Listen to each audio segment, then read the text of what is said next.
UK ने अपनी जो रेड लिस्ट है उसको रिविजिट किया। अब पाकिस्तान में बड़ा शोर मचा, हम रेड लिस्ट में हैं और भारत रेड लिस्ट से बाहर निकल गया। अब ये देखें, इसके ऊपर बड़ी लहदे हुई। क्या ऐसी चीज है कि क्या पाकिस्तानियों को हर चीज जो है वो जो उनका एक जायज हक होता है उसकी भी फेवर लेनी पड़ती है। तो वो जायज फेवर भी लेने के लिए हमें रिक्वेस्ट करनी पड़ती है। हमें यूएई ने उस लिस्ट में डाला, इंडिया को सारे निकाल रहे हैं, हमें उस लिस्ट में डाल रहे हैं। जो वेस्ट है वो पाकिस्तान को वो सजाएं देता जाएगा। पाकिस्तान को यूके सरकार ने रेड लिस्ट में डालकर फिर करारा तमाचा मारा है। पाव पाव एटम बम की धमकी देने वाले पाक का कहना है कि ब्रिटिश सरकार ने भारत को रेड लिस्ट से बाहर निकालकर इमरान को जलील किया है। दुनिया भर के मुल्कों से जलील पाक के एक शीर्ष अधिकारी ने पत्र लिखकर इस पर अपनी नाराजगी जताई है। वहीं मीडिया का कहना है कि तालिबान की दोस्ती ने पाक को कहीं का नहीं छोड़ा, हर रोज नई मुसीबत आ रही है। हर रोज पाकिस्तान के लिए एक नया चैलेंज आता है और आज का चैलेंज ये है, वो कि ये एक दो दिन पहले ही स्टोरी आई कि यूके ने अपनी जो रेड लिस्ट है उसको रिविजिट किया और उन्होंने क्या किया कि जो एक पाकिस्तान है उसको रेड लिस्ट में रखा और इंडिया को अपनी एम्बर लिस्ट में कन्वर्ट कर दिया। अब पाकिस्तान में बड़ा शोर मचा और उन्होंने कहा जनाब कि क्या वजह है कि भारत जहां पे जो इन्फेक्शन रेट है हर 1 लाख शख्स के ऊपर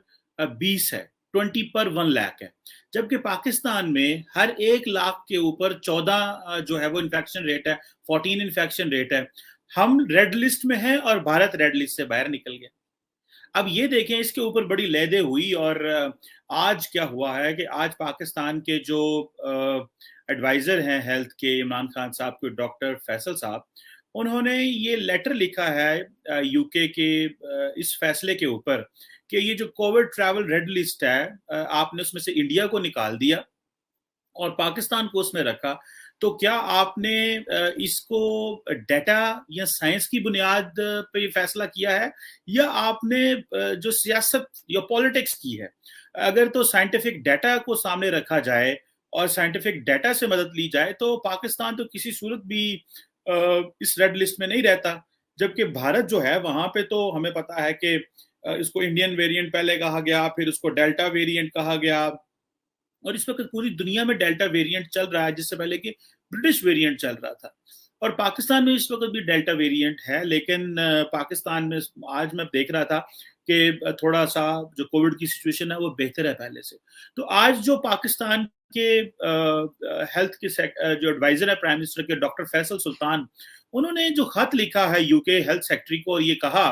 कि जनाब आप अपने फैसले को रिविजिट करें और ये जो डबल स्टैंडर्ड्स हैं यूके के पाकिस्तान के बारे में, इनको जो है वो खत्म किया जाए। उसमें मैं आपको एक अहम बात बताऊं कि अगर एक पाकिस्तानी अब यूके जाएगा तो उसको सबसे पहले तो 10 डे होटल क्वारंटीन करना पड़ेगा। और वो मैं रिसेंटली पिछले हफ्ते ही मैं किसी से मिल रहा था और वो यूके जा रहे थे और उन्होंने कहा कि वहां पे सबसे पहले तो बात है कि होटल में खाना अच्छा नहीं होगा, खाना हमारी मर्जी का नहीं होगा और जो पैसे यूके गवर्नमेंट लेगी वो तकरीबन 2200 और 2300 कह लें जो ब्रिटिश पाउंड है वो लेंगे। अब आप ये मुझे बताएं कि अगर 2300 पाउंड 10 दिन का यूके की गवर्नमेंट एक पाकिस्तानी से चार्ज करेगी तो क्या इससे क्या मुराद है? इससे मुराद यह है कि यूके की गवर्नमेंट नहीं चाहती कि पाकिस्तानी यूके के अंदर आए। इससे मुराद यह है कि पाकिस्तानियों के साथ एक ऐसा ट्रीटमेंट किया जा रहा है जो कि ना तो फंडामेंटल राइट्स के में कहीं पूरा उतरता है, ना वो साइंटिफिक डाटा के तहत आप उस पर पूरा उतरते हैं, लेकिन ये एक बेसिकली ये एक पॉलिटिकली मोटिवेटेड डिसीजन है यूके का, जो कि गो के पाकिस्तान बड़ा अपने आप को समझता है कि हमने इंग्लैंड से आज़ादी हासिल की। और इमरान खान साहब पाकिस्तान में थकते हुए नहीं कहते थे जनाब कि मेरे यूके के साथ बड़े अच्छे ताल्लुकात हैं, मैं जो है वो, ये वही बोरिस जॉनसन है यूके के प्राइम मिनिस्टर, जब ये पाकिस्तान आते थे तो ये इमरान खान के साथ सेल्फियां लेते थे, लेकिन don't forget he is the prime minister in the UK now. और जब आप प्राइम मिनिस्टर पे होते हैं, you have an office and you have a chair, तो फिर आप उस तरह बिहेव करते हैं जिस तरह आपकी स्टेट आपको कहती है, इसमें पर्सनल ताल्लुकात कोई नहीं चलते। لیکن پاکستان کے جو ہائی کمشنر ہیں انہوں نے بھی وہاں پہ یہ بات کی کہ ہم نے برٹش گورنمنٹ سے اس کو جو ہے وہ ٹیک اپ کیا ہے اور برٹش گورنمنٹ ہمیں شاید اس میں کوئی ریلیف دے گی. کیا ایسی چیز ہے کہ کیا پاکستانیوں کو ہر چیز جو ہے وہ جو ان کا ایک جائز حق ہوتا ہے اس کی بھی فیور لینی پڑتی ہے؟ تو وہ جائز فیور بھی لینے کے لیے ہمیں ریکویسٹ کرنی پڑتی ہے. ہمیں یو اے ای نے اس لسٹ میں ڈالا, انڈیا کو سارے نکال رہے ہیں, ہمیں سارے اس لسٹ میں ڈال رہے ہیں. اور انڈیا میں کورونا بھی زیادہ تھا, پاکستان میں کورونا بھی کم ہے, یہاں اس طرح اموات بھی نہیں ہوئی, لیکن جیسے ہی مجھے یاد ہے کینیڈا نے بھی ہمیں اس لسٹ میں ڈال دیا جیسے ہی انہوں نے انڈیا میں کورونا بڑھنا شروع ہو گیا. حالانکہ انڈیا اور پاکستان کی تو ڈائریکٹ ٹریولنگ ہی کوئی نہیں ہے, ایون کہ یا تو انٹرنیشنل ایئرپورٹ سے آنا پڑتا ہے یا آپ دبئی کے راستے آتے ہیں, لیکن ہمیں ساری دنیا نے بین کر دیا کہ جی آپ انڈیا کے ساتھ جو ہے وہ آپ کا بارڈر لگتا ہے, اور انڈیا کو ساری دنیا کھولی جا رہی ہے. سو یہ جو فیصلے ہیں یہ پولیٹیکل نیچر کے فیصلے ہیں, اس کا کورونا سے کوئی تعلق نہیں ہے. اور میرا خیال ہے کہ پاکستان کی جو پولیٹیکل الائنمنٹ ہے وہ کیونکہ چائنا کی طرف ہوتی جا رہی ہے اور ہو چکی ہے, تو آبویسلی اب جو ویسٹ ہے وہ پاکستان کو وہ سزائیں دیتا جائے گا,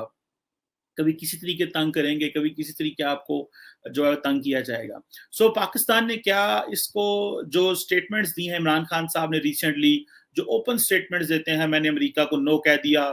یو کے عمران خان صاحب جانا چاہتے تھے لیکن یو کے والوں نے عمران خان صاحب کو ریسیو ہی نہیں کیا, کیونکہ یو کے والے کہتے تھے کہ آئیں آپ کو ہم کرکٹ میچ دکھاتے ہیں آفیشیل پروٹوکول میں, اور ایک دو چھوٹی اور چیزیں تھیں, جبکہ عمران خان صاحب کہتے تھے کہ مجھے 10 ایئرز پلان دیں جو کہ انڈیا اور یو کے کا پلان ہے. پہلی بات تو یہ ہے کہ پاکستان کے اور یو کے اپنے تعلقات ہیں, اور اس کی بیس کے اوپر